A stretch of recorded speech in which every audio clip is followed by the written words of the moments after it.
शहबाज शरीफ साहब को और शरीफ फैमिली को, मुस्लिम लीग नून को सुरखरू किया है कि इमरान खान और शहजाद अकबर ने झूठे इल्ज़ामात लगाए, उसके लिए आज यहाँ का जो सबसे बड़ा अखबार है डेली मेल, उसने माफ़ी मांगी है कि हमारी ख़बर झूठी थी और हमें कोई सबूत नहीं मिल सका। जो इल्ज़ामात इमरान खान के कहने पे और शहजाद अकबर के कहने पे इन्होंने लगाए थे शहबाज शरीफ साहब पे, मनी लॉन्ड्रिंग के और उसके बाद करप्शन के और miss use of office, miss use of funds, और उसके बाद जो इन्होंने यहाँ पे किक बैक के इल्ज़ामात लगाए थे। तो सब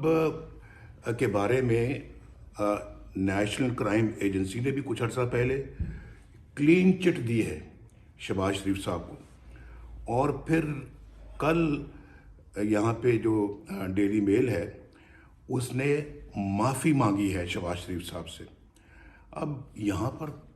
ये बरतानिया है, यहाँ पर PMLN की हुकूमत तो नहीं है, यहाँ पर PTI की हुकूमत तो नहीं है,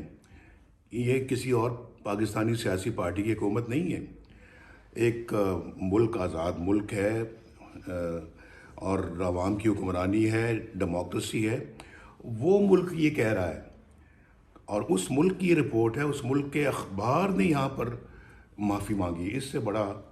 सबूत और क्या हो सकता है किसी की अपना मासूमियत का और किसी के अपना जो बिल्कुल बेगुनाही का।